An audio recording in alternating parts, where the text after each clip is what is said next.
नमस्कार, वंदे मातरम। मैं हूं श्यामगिरी। आप देख रहे हैं हमारा चैनल मुद्दा भारत का। मुद्दा भारत का यानी मुद्दा आपका। मुद्दा है महाराष्ट्र के राजनीति का। जी हाँ, महाराष्ट्र की राजनीति की बात करूं तो इस समय महाराष्ट्र की राजनीति में काफी उथल पुथल मचा हुआ है।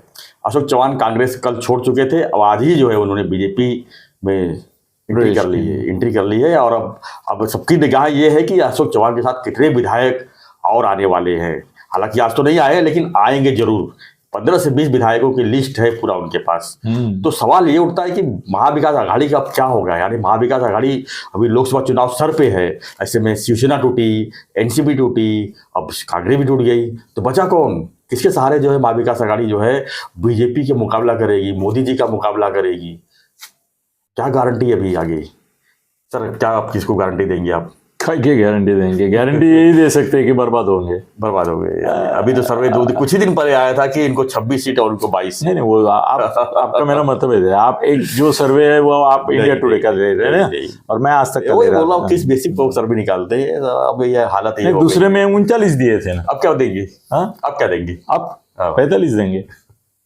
कोई अभी आ गया ना अशोक, और भी आ रहे हैं ना जी। सर, ये बाला साहब थोरत भी आने वाला है। हाँ हाँ, उनका भी नाम चल रहा है, मगर अभी तो वो वहां बैठे हैं बोल रहे हैं, मगर कल तक अशोक भी बैठा था। हाँ? वो तो सीट वाटप में बैठा था। संजय वही बोला कि रात को मीटिंग में थे। संजय बोला हमने साथ में खाना खाया, तो मैंने उनको पूछा भी कि क्या आप कोई अलग विचार कर रहे हैं? तो बोले काय का अलग विचार? तो मैं बोला कि रूमर आ रहे हैं, तो बोले रूमर 2 साल से है, ये भी बोले संजय को। और दूसरे दिन तो गए, तो बाला साहब थोड़ा भी अभी चल रहा है उनका।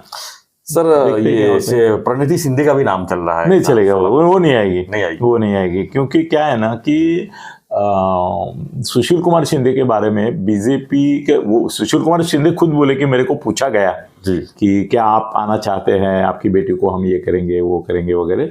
मगर सर कैसे है ना, सुशील कुमार शिंदे वो आदमी हैं जिन्होंने भारत में पहली बार हिंदू टेररिज्म की कंसेप्ट अपने पक्ष श्रेष्ठियों को खुश करने के लिए लाई।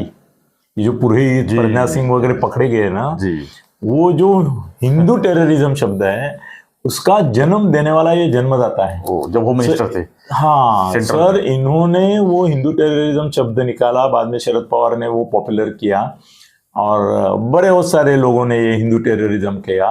ये इनके मस्तक की उपज है सर। कोई जरूरत नहीं थी हिंदू टेररिज्म का ये करने की, मगर उनको खुश करना था अपने हाईकमान को करके, सोनिया और इनको करके उन्होंने जानबूझकर पूरे देश को गुमराह किया और बोले कि मुस्लिम ने हिंदू टेररिज्म भी है और ये उसके पुरावे है। और उनको प्रज्ञा सिंह को तो जेल में डाल दिया। और जेल में नहीं, उसका जो टॉर्चर किया उसका कोई सीमा नहीं सर। वो पूरे हिंदुस्तान में सुशील कुमार शिंदे को किसी भी हिंदू ने माफ करना नहीं चाहिए, क्योंकि हिंदू टेररिज्म का जो एक हवा बनाया उन्होंने, उसके बाद उनको अधिकार भी नहीं, बीजेपी वालों को भी लेना चाहिए। जिसने हिंदुओं को बदनाम किया टेररिज्म करके, उसको लेना भी चाहिए।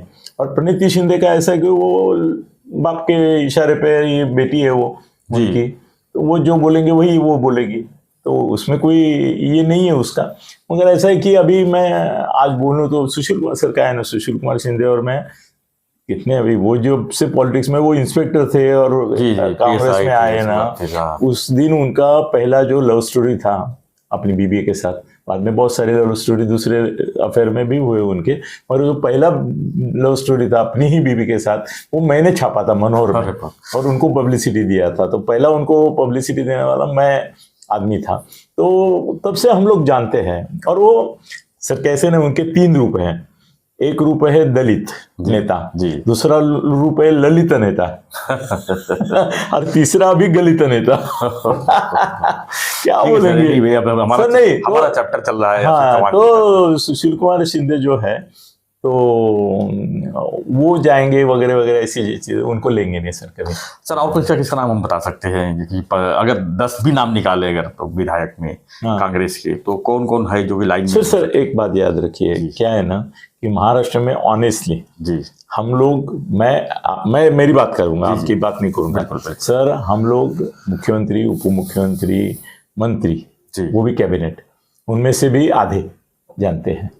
बाकी का नाम मुझे पूछोगे इसका मंत्री कौन, उसका मंत्री कौन, मैं नहीं बता सकूंगा। या ऐसा ही नाम रख देंगे आप तो बोलूंगा हाँ हाँ ये मंत्री है का जी। मगर आमदार का नाम रखोगे तो 288 आमदार है, 87 जी। उनमें से मैं 200 लोगों का नाम नहीं जानता, वो कौन है, किधर के है, क्या है उनकी बैकग्राउंड, वो किसके गुट में है। सर वो काम अपने चैनल वाले अच्छी तरह से कर रहे हैं। वो आ जाएगा 1-2 दिन हाँ, में। नहीं वो नाम दे भी चुके हैं। अच्छा, अभी भी मेरे पास एक व्हाट्सएप आया है जी, जी। कि कौन जा रहे हैं उनके साथ उसका। मेरे ख्याल से अभी 2 ऑप्शन मिल गया है कांग्रेस के पास। एक तो अगर जिसको सेकुलरिज्म में जाना है तो अजीत दादा का एक ऑप्शन, हाँ, और जिसको बीजेपी में आना है तो खुला ही रास्ता है। तो अभी मतलब ऐसा नहीं है कि हम और रिजाइन करके ही आना है। हाँ, 2/3 बहुमत नहीं है, इसके लिए सबको रिजाइन ही करना है। जैसे नसीम खान है, बाबा सिद्दीकी है, इस तरह के जो सेकुलर लोग हैं वो आराम से अजीत दादा के साथ पूरी तरह से फिट हो जाएंगे, और उनको पता है कि यहाँ सत्ता में रहूंगा, रिजाइन ही करना है। हाँ सत्ता में रहूंगा तो बहुत कुछ मिलेगा। सर कुछ गौपेशपोट करने वाले थे इनके अशोक चौहान के बारे में, मैं आपने अपने वीडियो में भी किया है, उसके बारे में जानना चाहता हूँ। क्या होता है बोलता हूँ। अभी लोग मुझे बहुत मैसेज भेज रहे हैं, बोले हम मुद्दा भारत का भी सब्सक्राइबर है और अनिल तते गगन बेदी के भी सब्सक्राइबर है, हम दोनों के वीडियो देखते हैं। आजकल आप ऐसी चाल चल रही है कि जो मराठी में करते हैं वही आप हिंदी में करने लगे हैं। तो हमारा प्रॉब्लम ऐसा होता है कि हम आने के बाद हिंदी अगर पहले आया तो हिंदी देख लेते हैं, मराठी आया तो मराठी देख लेते हैं, बाद में हिंदी में आप वही बात बोलते हैं और हम अपनी मिसगाइड होते हैं, बोलते चलो हिंदी में आया देखो, तो आप वही बात बोलते हैं जो मराठी में पहले बोल चुके हैं। तो आप थोड़ा पत्ते पाड़िए, और जो मराठी में आप बोले हैं ना वो भी हम देखते हैं, हिंदी में भी देखते हैं, तो मराठी का रिपीट हिंदी में मत कीजिए और वो दोनों रिपीट इंग्लिश में मत कीजिए, क्योंकि उसकी वजह से हमारा नुकसान हो रहा है, टाइम वेस्ट हो रहा है। तो मैंने अभी ये आज से ये बंद किया है कि मैं मराठी में जो बोला हूँ वही आपके पास बोलूँगा, ये नहीं चलेगा। हम सब्जेक्ट अलग लेंगे, अलग तरीके से। दूसरे गोपेशपोट बहुत है, मगर अभी आप जो बोल रहे हैं वो मराठी में मैंने 30 मिनट का वीडियो बनाया, और वो 30 मिनट का वीडियो है वो पतला हो जाएगा, पानी हो जाएगा उसका, क्योंकि पूरा सरस उसके ऊपर हम बोल नहीं रहे, तो पानी हो जाएगा उसका। तो ऐसा नहीं करना है। तो आपका विषय अलग रहेगा, मैं उसके ऊपर अलग से बोलूंगा। मगर आप जो गोपेशपोट की बात कर रहे हैं तो वो मराठी में आ गया है, अभी मराठी का हिंदी में नहीं आएगा, हिंदी का इंग्लिश में नहीं जाएगा। चलो दूसरा विषय ले लो। मतलब विषय यही कि जैसे अशोक चौहान जो है कांग्रेस जैसे रिजाइन दिए तो सबसे पहला उनके पास जो है मतलब सवाल जो पैदा हुई, और लोग मीडिया ने भी सवाल पूछा आदर्श घोटाला का, कि आदर्श घोटाला का जो है क्या क्लीन चिट मिल चुका है उनको। तो उन्होंने कहा कि हमको हाई कोर्ट ने क्लीन चिट दिया है, लेकिन सुप्रीम कोर्ट में मेरे ख्याल से पेंडिंग है। तो सर आदर्श घोटाले को लेके कितना मतलब उनको प्रॉब्लम हो सकता है बीजेपी में आने के बाद, लगता है आपको? आप बताइए। मैं बता चुका हूँ जी, मैं बता चुका हूँ, आप बताइए आपको क्या लगता है? सर आदर्श से बड़े बड़े घोटाले तो अभी होते जा रहे हैं, हो भी रहे हैं। आपने देखा ईडी ने किस तरह, पहले आदर्श में बहुत हुआ रहेगा तो 25-50 करोड़ का हुआ रहेगा घोटाला, है ना। नेवी का जब जमीन था उसके ऊपर बिल्डिंग खड़ा कर दिए और सब लोग ने आपस में बांट लिए कम पैसे, मैंने कंस्ट्रक्शन रेट में। उसमें तो मेरे ख्याल से जितेंद्र रावत जी का भी फ्लैट है वहाँ पर, और उनका भी तो जांच ही नहीं हुई इंशाल्लाह। जब मुख्यमंत्री की जांच हुआ तो बाकी लोगों का भी जांच होना चाहिए, अभी पता नहीं उनका इंक्वायरी हुआ कि नहीं हुआ, वो अलग बात है। लेकिन मेरे ख्याल से अभी ये राज्यसभा के मेंबर बन जाएंगे, और कल ही अब 15 तारीख को। हाँ, और ये चले जाएंगे दिल्ली राजनीति में, और मेरे ख्याल से मिनिस्ट्री भी हो सकता है मिल जाए लोकसभा के बाद, लोकसभा के बाद मिलेगी।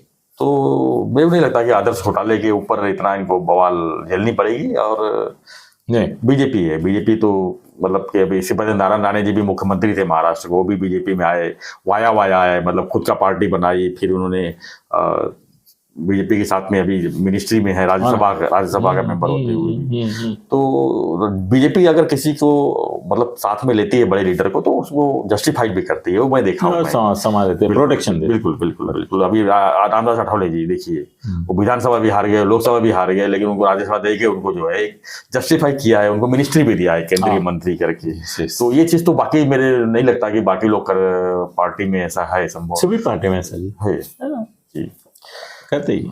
अपना अभी कल तक अशोक चौहान इनके कांग्रेस में था जी, तब वो बुरा नहीं था। हाँ, 24 आवर्स में बुरा कैसा हो गया? जो भी आदर्श है ये, वो कल तक तुमको याद नहीं आया? हराम। उद्धव जी ने भी तो यही बोला था कि 40 जो है कचरा साफ हो गया, मतलब अभी तक कचरे में। तू क्या कचरे का डब्बा है क्या तेरे में थे वो?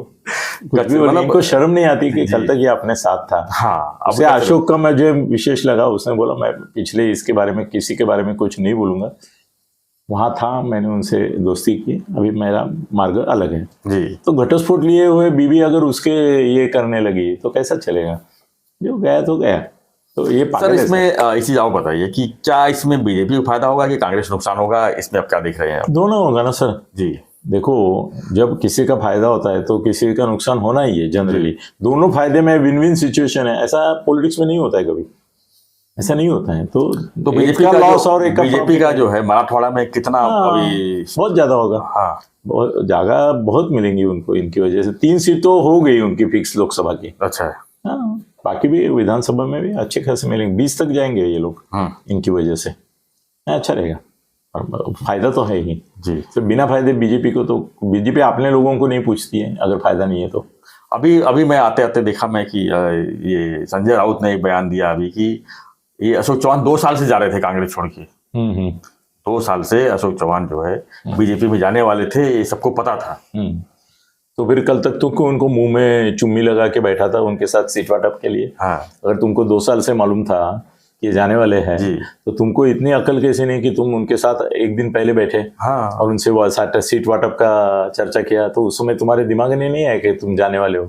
उनको बोलना चाहिए था, अरे तुम तो बीजेपी में जाने वाले हो, क्या कांग्रेस की सीट वाटप का मेरे से क्या कर रहे हो? बोला तो उस समय तो बोला नहीं ना तू संजय, अभी बोलेगा तो क्या फायदा है? और रायकर, ये रविंद्र वायकर आ रहे इधर, आ रहे हैं ना? हाँ, बीजेपी में आ रहे हैं ना। अगले 2-4 दिन में आप देखेंगे रविंद्र वायकर आएगा। कल तक तो वो बोल रहे थे कि वो झुंझार है, लड़ाऊ है, वो लड़ेगा मरेगा नहीं, ये करेगा नहीं। वो आएगा तो ये क्या करेंगे?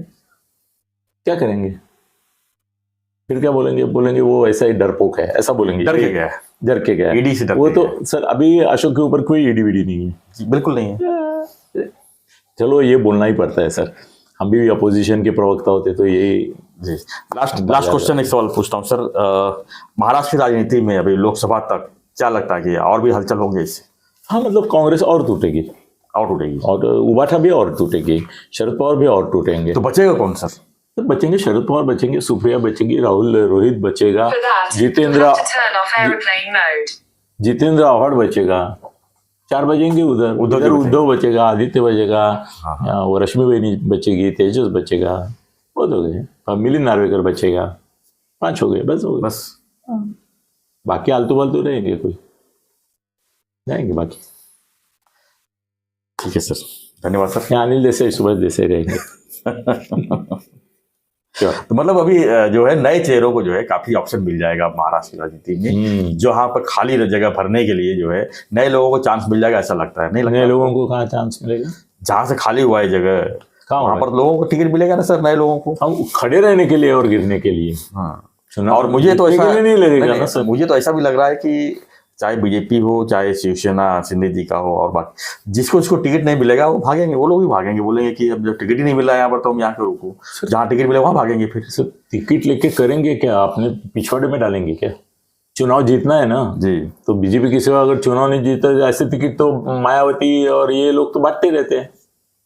मायावती के पास आप पैसा दे दो, पहले 5 करोड़ लेती थी, और टिकट दे देती थी, अभी तो फ्री में दे रहेंगे। अभी फ्री में देगी क्योंकि चुनाव जीतता ही नहीं। मगर ऐसे बहुत सारी पार्टियां वो टिकट बांटते रहते हैं फुकट में, पैसा लेके, थोड़ा पैसा कमाते हैं उसमें, मगर टिकट लेके क्या करेंगे सर?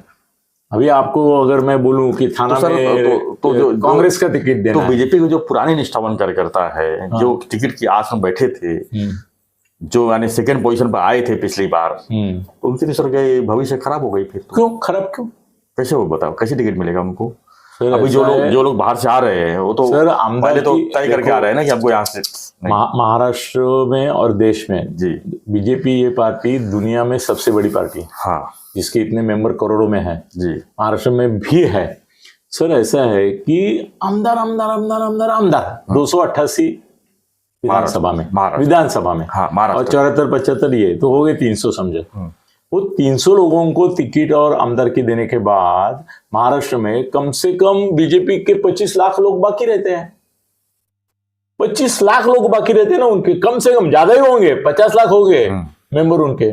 तो वो 50 लाख में क्या 228 छोड़ के बाकी लोग पार्टी छोड़ते हैं, नुकसान हुआ बोलते नहीं हैं? नहीं, मेरा क्या बोलते हैं? मैं मेरा कार्यकर्ता की बात नहीं कर रहा हूँ, नहीं, नेता की बात करता हूँ। नेता की बात, जैसे भाई, नेता भी 10,000 होंगे जो पिछला चुनाव लड़े थे वो जीत नहीं पाए हैं, हाँ। सेकंड पोजीशन, थर्ड पोजीशन बहुत जगह होंगे, तो जो आप जीता हुआ विनिंग कैंडिडेट जो आया है बाहर से, वो तो टिकट बीजेपी का ले लेगा, तो उनका क्या होगा? सर उनको पार्टी जीत रही है ना जी सर। मोदी जी ने भी जो कष्ट उठाए वो आप देखेंगे ना, हाँ, वो ठीक है ना, पार्टी के लिए त्याग करना होता है। अभी फडणवीस ने त्याग किया ना मुख्यमंत्री पद का, है क्या? जी तो ऐसा कुछ नहीं है। वो सर भाजपा का कार्यकर्ता अलग होता है, वो तुम्हारे कान में रोएगा मगर बाहर बोलेगा नहीं मेरे पार्टी के लिए मैंने त्याग किया।